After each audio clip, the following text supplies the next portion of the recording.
Well, that feels good, taking the mask off. Okay, I may actually just ask for slides to be advanced if you wouldn't mind today, okay? So cool. So, well, good morning, everyone. My name is Daniel Hand. I am the field CTO for Cloudera for the APAC region.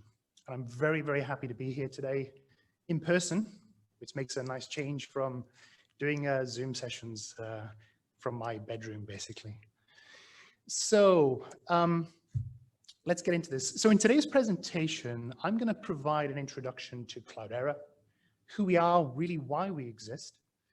I'll then introduce our products, well, some of our products, the Cloudera data platform, and give you a sense of, I guess, the journey that we've been going through from being more predominantly an on-premises provider of data services now to a cloud, and importantly, based on what other speakers have been saying, hybrid type of deployments. I'll then conclude with some interesting use cases, how customers are using our products, and time permitting, maybe some industry commentary. Okay, so Cloudera was the world's first enterprise data cloud company. And we believe that data is a strategic asset and one that can make what's really impossible today. We can make what's impossible yesterday possible today using that data. And we empower people and organizations to transform complex data into clear and actionable insights in order to make better decisions. And we do this by providing customers with cloud native services that are the full breadth of the data lifecycle. And I'll talk a little bit more about that shortly. So we're the only cloud provider, data cloud provider today that can support customers across any platform. And as we've heard earlier, this is now on premises. It's also in the public cloud. So we can do on premises in the data center, private cloud, multiple public clouds, as well as hybrid. And we support the full data lifecycle, and that's everything from data collection at the edge through to machine learning and analytics at the other side of the data lifecycle. And I'll go into this in much more detail shortly. We have a security and a governance fabric called the Shared Data Experience, or SDX, and it provides a consistent security and governance management experience across each of the environments where our products are supported. And finally, we're committed to open source, so something that's been mentioned several times already today. And that means our customers benefit from the innovation that open source provides, but also open standards, something else that's been talked about a lot today. And that gives customers flexibility and choice, not only from our products and cloud providers, but also third-party products and services. Okay, now let's take a look at the Cloudera data platform and see how it's related to the enterprise data lifecycle. So the enterprise data lifecycle is really key to understanding how the Cloudera data platform is evolving, and in particular, how we are breaking down the cloud monolith, the data platform monolith, into these individual cloud-based components. So we see the data lifecycle consisting of really 5 distinct stages. Stage number 1, this is the collection stage, and this is typically at the edge. And this involves a collection of services and tasks that handle data collection, data streaming, intelligent routing, and sometimes even real-time processing of streaming data. The second stage is the data enrichment phase. So this is typically what we associate with data engineering services and tasks. And it's here that we define workloads to sort of enrich data, to extract what's really useful, and then typically place it into a traditional data warehouse or potentially even operational data stores. Next, we have operational databases. Sorry, apologies. Next, we have the third stage, which is the reporting stage. And this is what we typically associate with traditional data warehousing. So reporting, rich data visualization, analysis, etc. Stage number 4 is about operationalizing data. This is about giving applications access to data that we have processed so far in a pipeline. And finally, we have data prediction. So AI, ML has been talked about a lot today. That's about making future-looking predictions or analysis versus maybe historical or backward-looking predictions about what has happened. That is the typical data lifecycle, the 5 stages. And what we find is that usually underlying each of these 5 stages, there needs to be sort of some common governance and orchestration management framework. And in addition to governing data, it's also really important to have a concept of data lineage. Because if we had to have confidence on the insight that we get from data, we need to understand how that data has been transformed, by whom or what services. And if we can't do that, we therefore have to have less confidence about the insight that it provides. Okay, so that's sort of foundation of the enterprise data lifecycle in place. Now let's take a look at the Cloudera data platform. So CDP comes in 2 variants. We have CDP public cloud and CDP private cloud. In the public cloud today, we support AWS, we support Microsoft Azure, and we're also in a tech preview with Google. And as soon as that's complete, we then support the 3 largest public cloud providers there are today. But this isn't just a lift and shift of our sort of, previous architectures. What we're actually doing today is we've changed the way that the product kind of fits together to leverage native containerization services. We've heard that mentioned earlier today as well. Object-based storage, again, we've heard that today. And that allows a very powerful layer of abstraction to give customers the flexibility to be able to move between different environments. The questions of standards maybe aren't quite settled yet. There is no such thing as a standard object storage, although typically people do copy the most prevalent APIs published by some of the cloud providers. On the private side, we're also using a similar cloud native architecture there. So we're able to leverage the likes of Red Hat's OpenShift for containerization, as well as both highly scalable object storage platforms by ourselves as well as partners. Just to drill into why we're doing containerization and separating compute and storage a little bit more. It's about efficiency. If you don't separate compute and storage, you can't scale them independently. And that kind of forces you into running an inefficient environment. Containerization gives you even finer grained control over resources. And this means that we can firstly have smaller increments of scale up and scale down, again, adding to efficiency. But it also allows us to run multiple parallel environments so that we don't have this concept of like noisy neighbor problems, okay?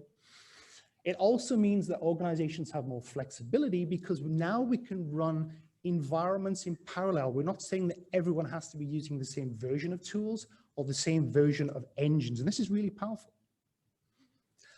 And then the last one, it's probably even the most important of all, which is using these cloud native services provides a very, very powerful layer of abstraction, not only to avoid locking to a particular cloud environment, again, that's been mentioned earlier, but to simplify hybrid deployments and also migrations between environments.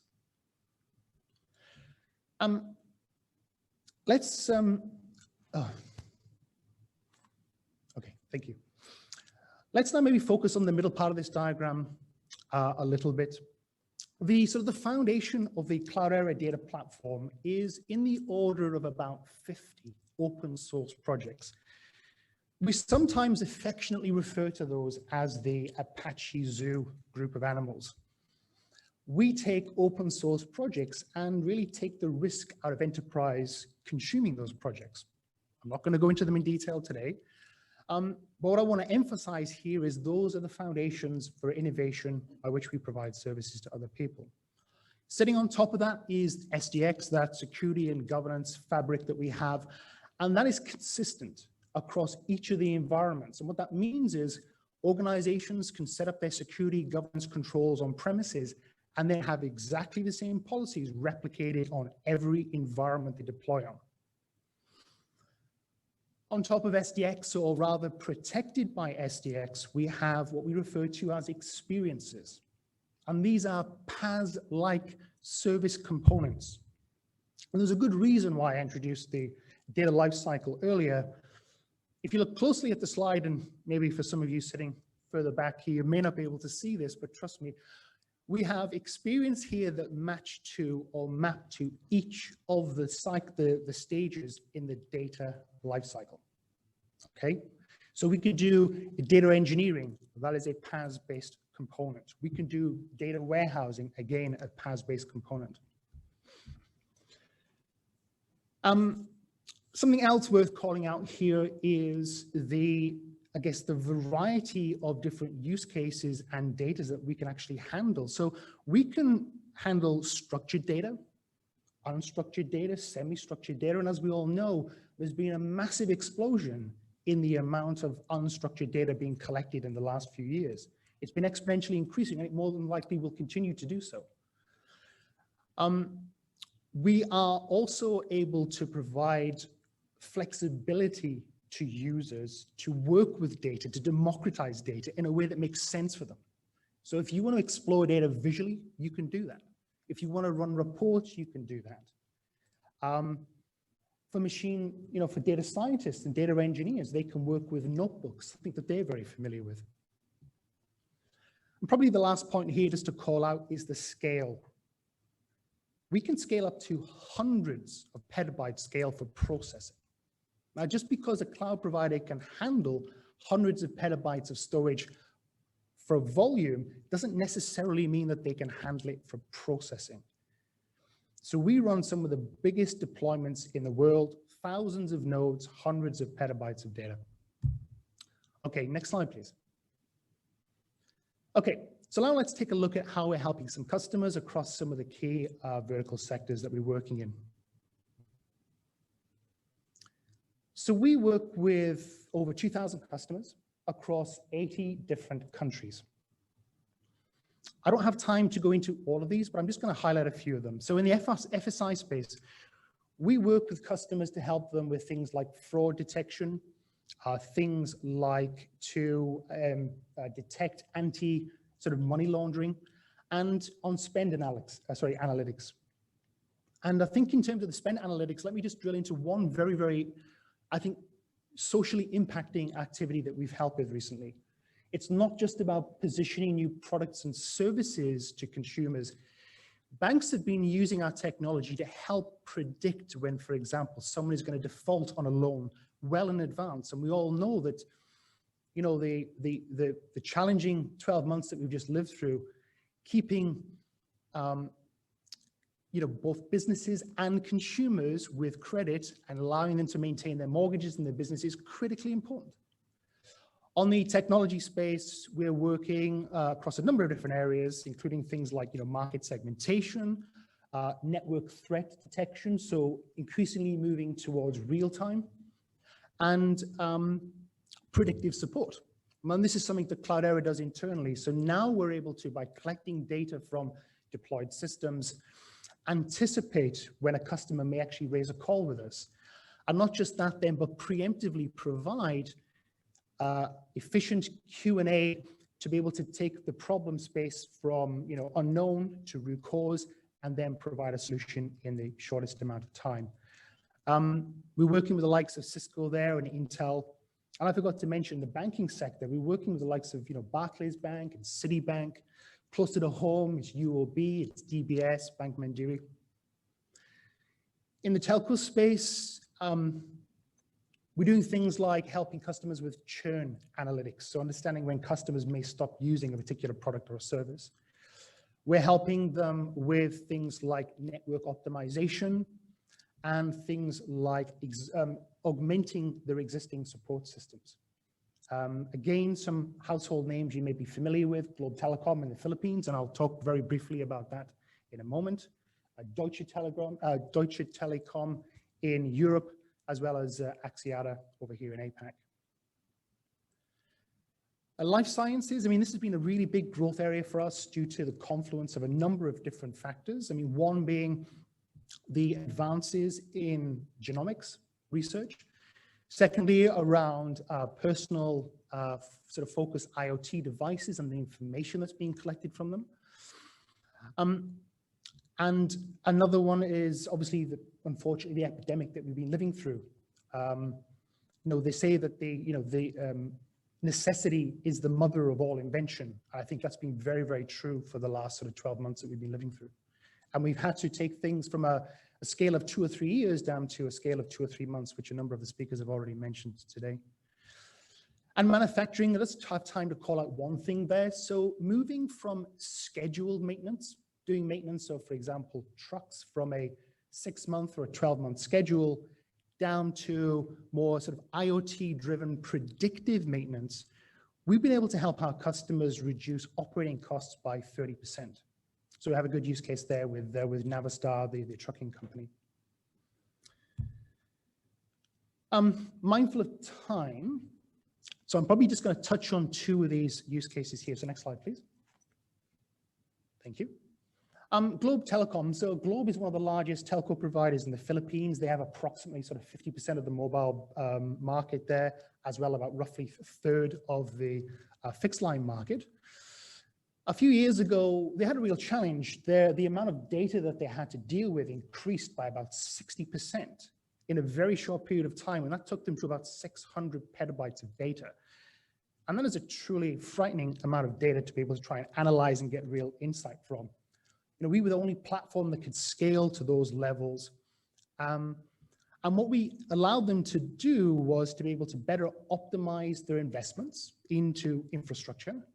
We were able to better help them position products and services to customers by analyzing the data that was coming in from them, and also provide sort of contextual advertising in real time to better serve their partners, of course, but also their customers to make sure that they were getting relevant products and services.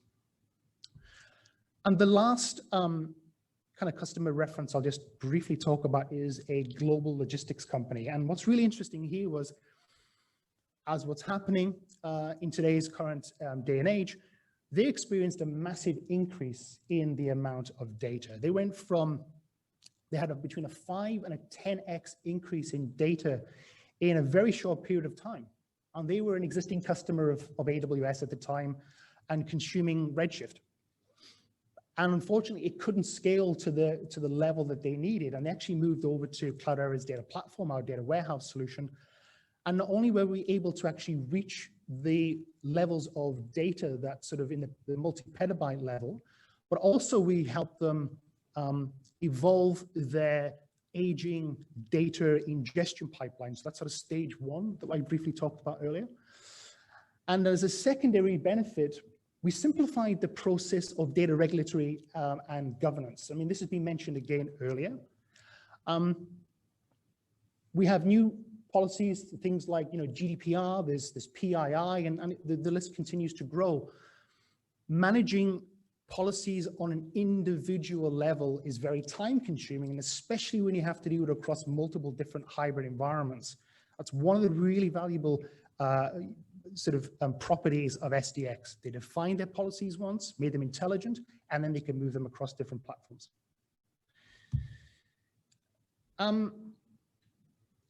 Given that I'm basically out of time, I'm just going to leave you with, next slide please, and the next one, with just some takeaways here. So we regularly get recognized by analysts such as 451 Research, Gartner, and Forrester. And what's important here is they're recognizing the evolution of our architecture from a more of a monolith on-premises to support a predominantly on-premises world to now supporting a hybrid world. And just to sort of quickly paraphrase, so Cloudera Data Platform is building strong connections to underlying management infrastructure in the cloud providers and leveraging these core offerings such as cloud object storage, like S3 on AWS, and infrastructure as a service very, very efficiently. So with that, I thank you very much for your time today. I'd be very happy to answer any questions you have in the next break. Thank you.